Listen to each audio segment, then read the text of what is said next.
નમસ્કાર વિદ્યાર્થી મિત્રો, કેમ છો? મજામાં ને?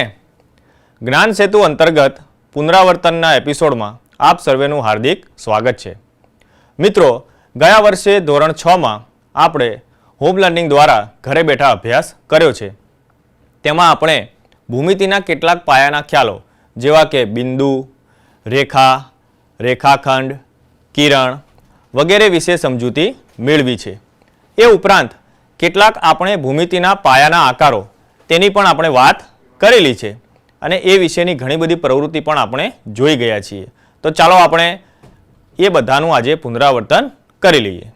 જુઓ મિત્રો, તમારે જ્ઞાન સેતુ પુસ્તિકામાં પેજ નંબર 34 પર આપેલ જાતે ગણીએ ના કેટલાક પ્રશ્નો આપણે ઉકેલવાનો પ્રયત્ન કરીએ. પ્રશ્ન 2 આપેલો છે, આપેલી રેખાને 12 રીતે નામ આપો.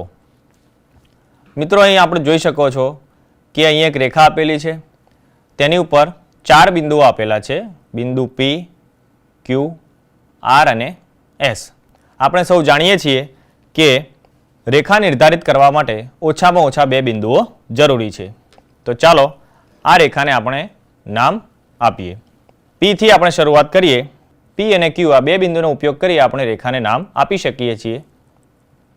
તો કહીએ રેખા PQ. એક બિંદુ P રાખીએ, બીજું બિંદુ બદલીએ, બિંદુ R લઈએ તો રેખા થશે રેખા PR. S બિંદુનો ઉપયોગ કરીએ તો બિંદુ P અને S નો ઉપયોગ કરી રેખા બનશે રેખા PS. હવે Q બિંદુનો ઉપયોગ કરીએ. Q અને P બિંદુની મદદથી રેખા બનશે રેખા QP. Q અને R બિંદુથી રેખા QR, બિંદુ Q અને S થી રેખા QS, તે જ રીતે બિંદુ R વડે રેખા RP, રેખા RQ, રેખા RS.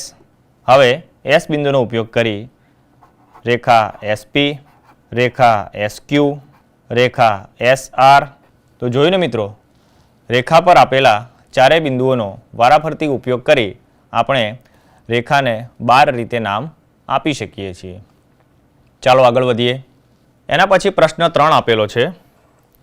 પ્રશ્નોના જવાબ લખો. પહેલો પ્રશ્ન, એક બિંદુમાંથી કેટલી રેખાઓ પસાર થાય? તો ચાલો કોણ જવાબ આપશે? વિચારો તો મિત્રો. ગયા વર્ષે આપણે ભૂમિતિના પાયાના ખ્યાલો એ પ્રકરણમાં આની વિગતે ચર્ચા કરેલી છે કે જો એક બિંદુ આપેલું હોય તો એમાંથી કેટલી રેખાઓ પસાર થઈ શકે વધુમાં વધુ? તો એનો જવાબ છે અસંખ્ય. એની સાબિતી જોઈતી હોય તો આપણે અહીંયા નાની એવી આકૃતિ પણ દોરી શકીએ. અહીં એક બિંદુ આપેલું છે અને એની અંદરથી આપણે કેટલી રેખાઓ પસાર કરી શકીએ છીએ જોઈએ. આવી અસંખ્ય રેખાઓ આપણે આ બિંદુમાંથી પસાર કરી શકીએ છીએ. તેથી એક બિંદુમાંથી અસંખ્ય રેખાઓ પસાર થઈ શકે. ચાલો બીજો પ્રશ્ન જોઈએ. 2 બિંદુઓમાંથી કેટલી રેખાઓ પસાર થાય? મિત્રો, આપણે સૌ જાણીએ છીએ કે રેખા નિર્ધારિત કરવા માટે 2 બિંદુઓ જરૂરી છે. ઓછામાં ઓછા જો 2 બિંદુઓ હોય તો જ રેખા નિર્ધારિત થાય. અને 2 બિંદુઓ એ એક અને માત્ર એક જ રેખા નિર્ધારિત કરે છે. તેથી 2 બિંદુઓમાંથી માત્ર એક રેખા પસાર થઈ શકે. તો એની પણ આપણે સાબિતી જોઈ લઈએ. અહીં 2 બિંદુઓ આપેલા છે, બિંદુ A અને B. આ બંને બિંદુમાંથી પસાર થતી હોય એવી એકમાત્ર રેખા આપણને મળે, જે છે રેખા AB. તો 2 બિંદુઓમાંથી માત્ર ને માત્ર એક રેખા પસાર થઈ શકે. ચાલો આગળ વધીએ. મિત્રો, એના પછીનો પ્રશ્ન 4 જોઈએ. પરિસ્થિતિને અનુરૂપ કાચી આકૃતિ દોરો. આપણે કાચી આકૃતિ દોરવાની છે. પહેલો પ્રશ્ન છે, બિંદુ X એ YZ રેખાખંડ પર છે. તો સૌથી પહેલાં શું કરવું પડશે? આપણે YZ રેખાખંડ દોરવો પડશે. તેના માટે આપણે માપપટ્ટીનો ઉપયોગ કરવો પડશે. તો માપપટ્ટીની મદદથી સૌથી પહેલાં આપણે રેખાખંડ YZ દોરીએ. રેખાખંડના 2 અંત્યબિંદુઓ દર્શાવી દઈએ, Y અને Z. આ દોરાઈ ગયો રેખાખંડ YZ. હવે બિંદુ X તેની ઉપર આપણે દર્શાવવાનું છે એટલે આ રેખાખંડ પર કોઈ પણ જગ્યાએ આપણે બિંદુ x લઈ શકીએ છીએ. તો આ આકૃતિ માગેલ શરત મુજબની છે. બિંદુ x એ YZ પર આપણે દોરી લીધું છે. ચાલો આગળ વધીએ. બીજો પ્રશ્ન છે, AB રેખા અને CD રેખા O બિંદુમાં છેદે છે. એટલે કે આપણે બે રેખાઓ એવી રીતે દોરવાની છે કે જે છેદતી રેખાઓ હોય અને એનું છેદ બિંદુ O હોય. તો માપપટ્ટીની મદદથી આપણે બે રેખાઓ દોરીએ.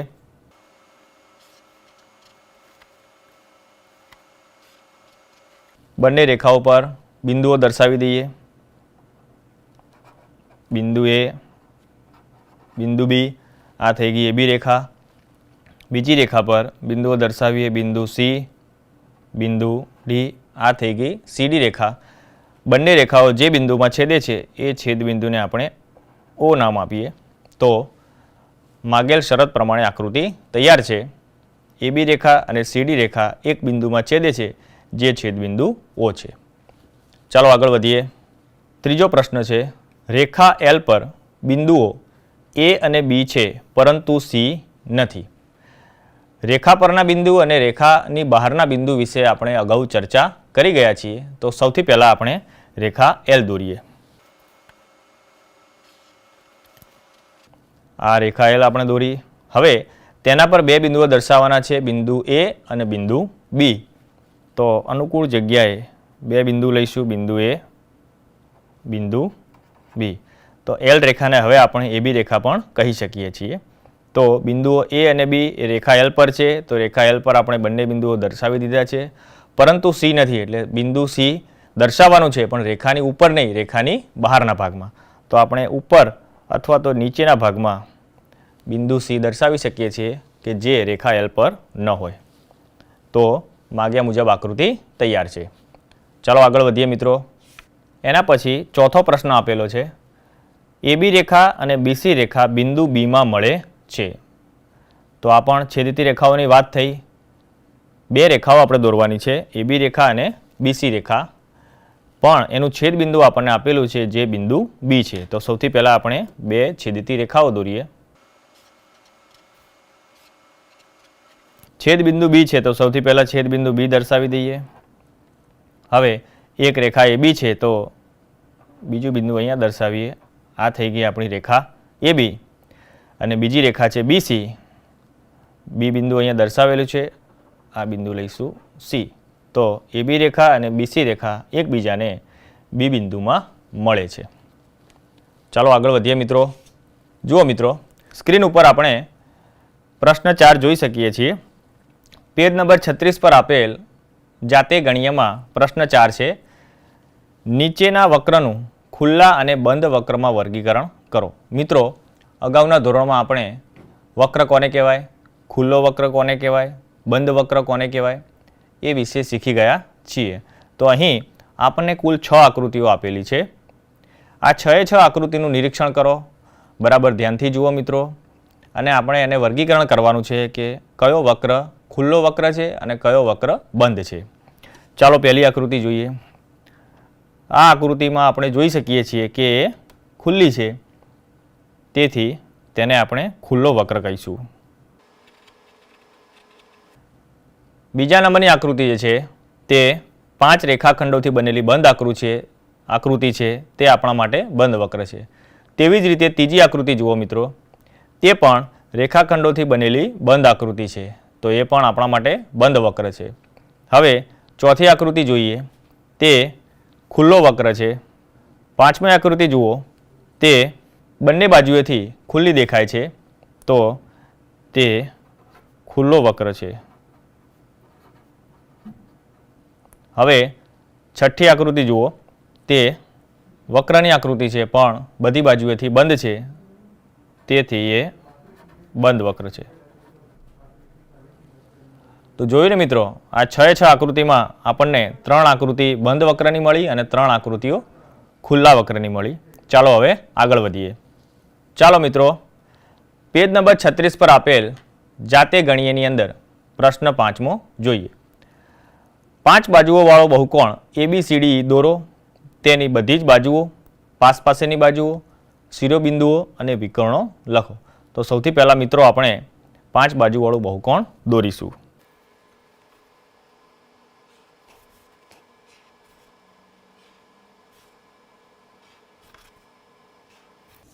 મિત્રો બહુકોણ એટલે શું? ચાલો એની ચર્ચા કરી લઈએ એક વખતે. આપણે સૌ જાણીએ છીએ કે બહુકોણ એટલે રેખાખંડોથી બનેલી બંધ આકૃતિ. અહીં 5 રેખાખંડો એટલે કે 5 બાજુઓવાળો બહુકોણ તૈયાર છે. એના બિંદુઓને નામ આપી દઈએ. A, B, C, D, E. હવે તેની બધી જ બાજુઓ, પાસેની બાજુઓ, શિરોબિંદુઓ અને વિકર્ણો આપણે દર્શાવી દઈએ. તો બાજુઓ લખી દઈએ પહેલાં. બાજુઓ એટલે જે રેખાખંડોની મદદથી આ બહુકોણ બનેલો છે એ બધા રેખાખંડો એની બાજુઓ ગણાશે. તો સૌ પ્રથમ રેખાખંડ AB, રેખાખંડ BC, રેખાખંડ CD, રેખાખંડ DE અને રેખાખંડ EA. તો 5 બાજુઓ ધરાવતો આ બહુકોણ છે. હવે તેની પાસેની બાજુઓ જોઈએ. તો AB રેખાખંડની પાસેની બાજુ છે BC. તો એની જોડ આપણે લખતા જઈએ. BCની પાસેની બાજુ ગણાશે CD, BC રેખાખંડ અને CD રેખાખંડ, CD રેખાખંડ અને DE રેખાખંડ, DE રેખાખંડ અને EA રેખાખંડ અને EA રેખાખંડ અને AB રેખાખંડ. તો આમ પાસેની બાજુઓની કુલ 5 જોડ આપણને મળે. હવે એના શિરોબિંદુઓ લખી દઈએ. શિરોબિંદુઓ A, B, C, D અને E. હવે વિકર્ણો લખવાના છે. તો પહેલાં વિકર્ણો આપણે દર્શાવી દઈએ.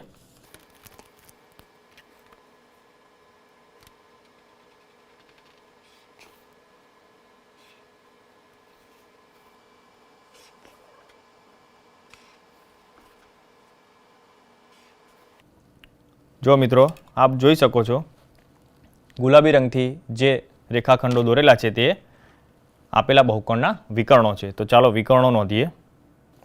તો એથી શરૂઆત કરીએ. AD રેખાખંડ,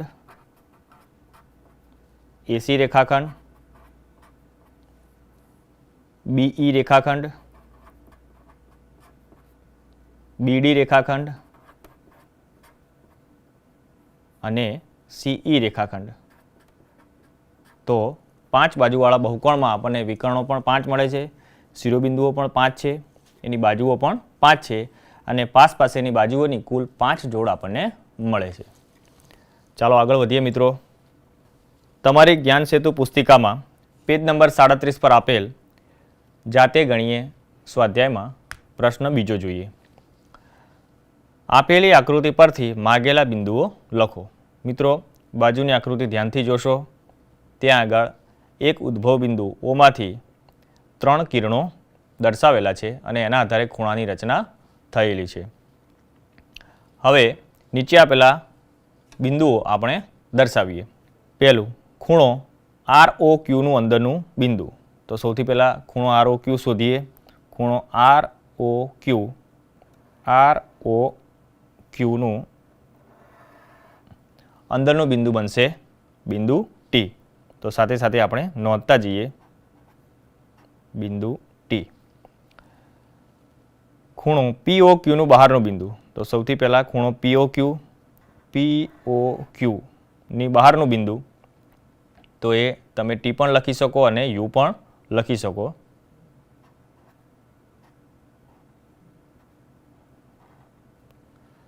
હવે ખૂણો QOP પરના બિંદુઓ. ખૂણો QOP પરના બિંદુઓ. ખૂણો QOP પરના બિંદુઓ જુઓ આપણે તો બિંદુ Q, બિંદુ O અને બિંદુ P. આ ત્રણેય બિંદુઓ ખૂણા ઉપરના બિંદુઓ છે. તો Q, O અને P. હવે ચોથો પ્રશ્ન ખૂણો QOR પરના બિંદુઓ. Q થી શરૂ કરી QOR પરના બિંદુઓ. તો તે થશે બિંદુ Q, O અને R. હવે પાંચમું ખૂણો POQનું અંદરનું બિંદુ. તો ખૂણો POQના અંદરના ભાગમાં આપણે જાણીએ છીએ કે S બિંદુ આવેલું છે. તે થશે એસ. તો ખ્યાલ આવી ગયો મિત્રો. આકૃતિના આધારે ખૂણાની બહારનું બિંદુ, ખૂણાની અંદરનું બિંદુ અને ખૂણા પરના બિંદુઓ આપણે લખી શકીએ છીએ. ચાલો આગળ વધીએ. હવે પેજ નંબર 38 પર આપેલ જાતે ગણ્યનો પ્રશ્ન આપણે ઉકેલીએ. પ્રશ્ન છે ત્રિકોણ XYZની કાચી આકૃતિ દોરો. બિંદુઓને તેના અંદરના અને બિંદુ P ને બહારના ભાગમાં દર્શાવો.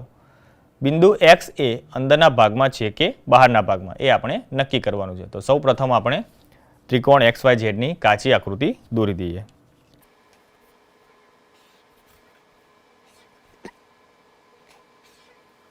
મિત્રો આપણે જાણીએ છીએ ત્રિકોણ એટલે 3 બાજુઓ વાળો બંધકોણ. તેના શિરોબિંદુઓ દર્શાવી દઈએ. X, Y, Z. ત્રિકોણ XYZ તૈયાર છે. હવે બિંદુઓને તેના અંદરના ભાગમાં, તો અંદરના ભાગમાં આપણે બિંદુઓ દર્શાવીએ અને બિંદુ P ને બહારના ભાગમાં. તો આ ત્રિકોણની બહારના ભાગમાં કોઈ પણ જગ્યાએ આપણે બિંદુ P દર્શાવીએ. હવે બિંદુ X એ અંદરના ભાગમાં છે કે બહારના ભાગમાં? મિત્રો આપણે સૌ જોઈ શકીએ છીએ કે બિંદુ X એ ત્રિકોણ XYZનું શિરોબિંદુ છે અને તે ત્રિકોણ પરનું બિંદુ છે. તો તે અંદરના ભાગમાં પણ ન ગણાય અને બહારના ભાગમાં પણ ન ગણાય. એ સૌ આપણે શીખી ગયા છીએ, એ તમે જાણો છો. ચાલો હવે આગળ વધીએ. જુઓ મિત્રો, બીજો પ્રશ્ન છે આકૃતિ પરથી પ્રશ્નોના જવાબ લખો. આકૃતિનો અભ્યાસ કરો. પહેલાં અહીં એક મોટો ત્રિકોણ આપેલો છે, ત્રિકોણ ABE, અને તે ત્રિકોણ પરના બિંદુઓ A, B, C, D અને E દર્શાવેલા છે. તેના આધારે આપણે પ્રશ્નોના જવાબ લખીશું. પહેલો પ્રશ્ન છે 4 ત્રિકોણના નામ લખો. મિત્રો આકૃતિમાં આપણને ઘણા બધા ત્રિકોણ દેખાય છે, તો ત્રિકોણની ઉપર આપણે પેન્સિલ ફેરવતા જઈએ અને ત્રિકોણનું નામ લખતા જઈએ. તો પહેલો ત્રિકોણ થશે ત્રિકોણ ABC. ત્રિકોણ ABC. બીજો ત્રિકોણ થશે ત્રિકોણ ACD. ત્રિકોણ ACD. ત્રીજો ત્રિકોણ થશે ત્રિકોણ ADE.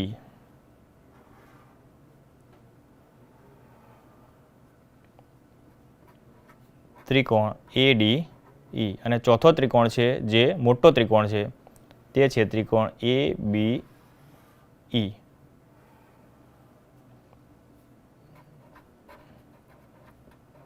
તો 4 ત્રિકોણના નામ આપણે લખી દીધા મિત્રો. હવે આકૃતિના આધારે 9 ખૂણાના નામ લખો. તો 9 ખૂણાઓ આપણે દર્શાવવાના છે. તો સૌથી પહેલા ખૂણો ABC. હવે ખૂણો ACD. ત્યારબાદ ખૂણો ADE. 3 ખૂણા મળી ગયા મિત્રો. હજી બીજા 6 ખૂણા આપણે શોધીએ. હવે ખૂણો BAC. ખૂણો CAD. ખૂણો DAE. હજી બીજા 3 ખૂણા આપણે શોધીએ. ચાલો મિત્રો જોઈ લઈએ. હવે ખૂણો BCA. ખૂણો BDA અને ખૂણો BEA.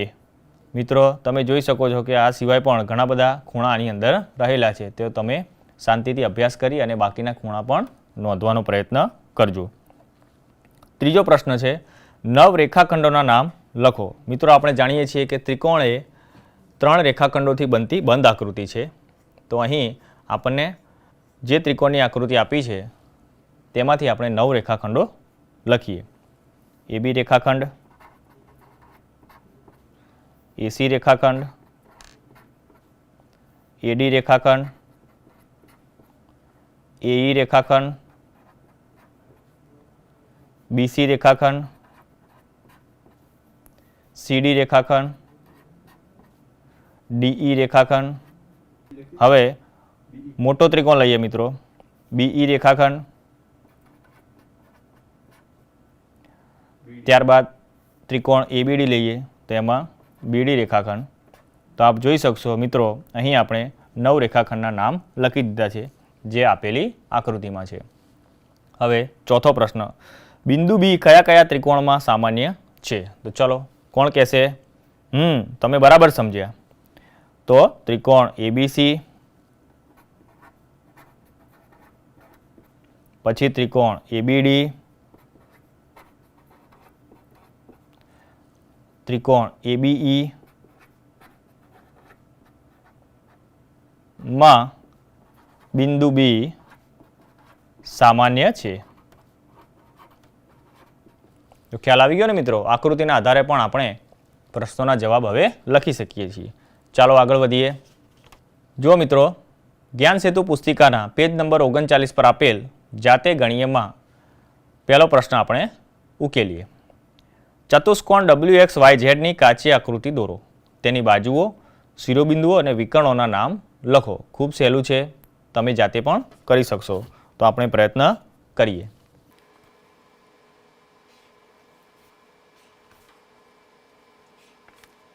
મિત્રો, આપણે સૌ જાણીએ છીએ કે ચતુષ્કોણ એ 4 બાજુઓ ધરાવતી બંધ આકૃતિ છે, એટલે કે 4 રેખાખંડોથી બનતો બહુકોણ છે. તે 4 બાજુઓ, 4 ખૂણા ધરાવે છે. શિરોબિંદુઓના નામ આપી દઈએ. W, X, Y, Z. તો આ ચતુષ્કોણ WXYZ તૈયાર છે. હવે તેની બાજુઓના નામ.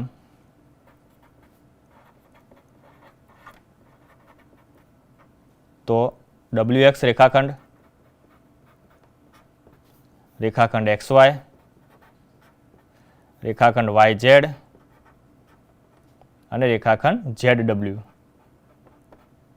આ 4 એની બાજુઓ થઈ. શિરોબિંદુઓ.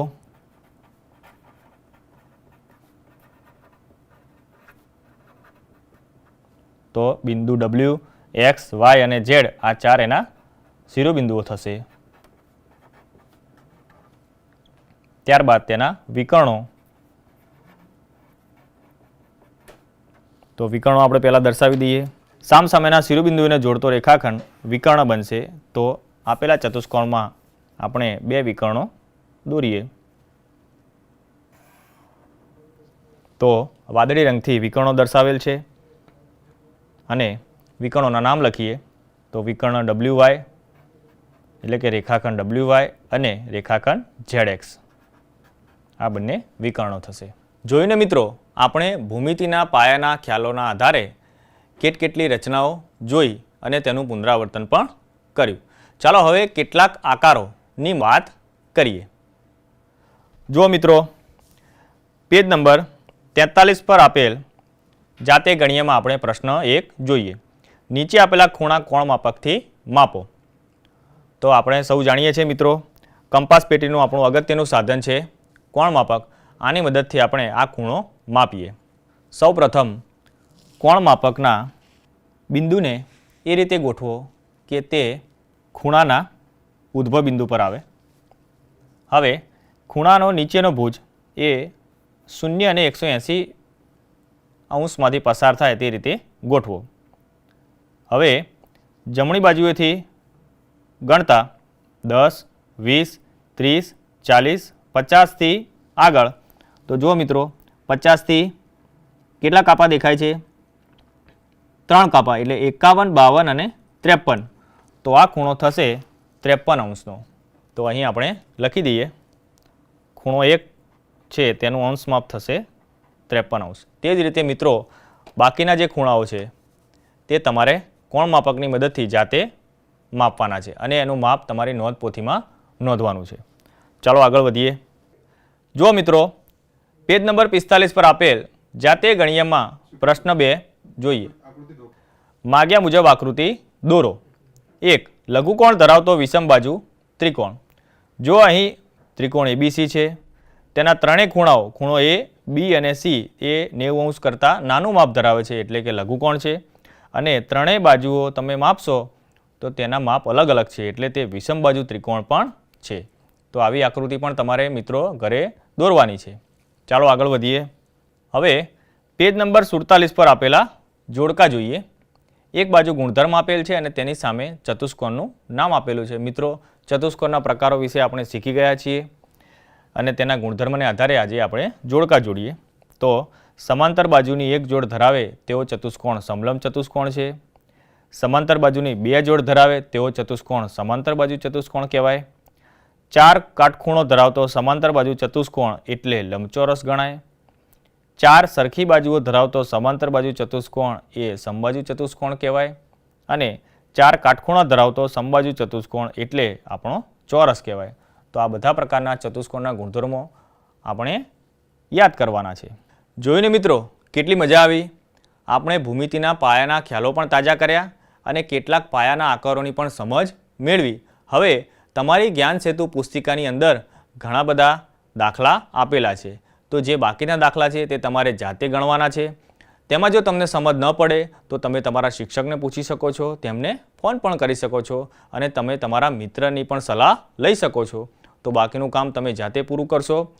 ફરીથી મળીશું આગલા એપિસોડમાં. ત્યાં સુધી આવજો.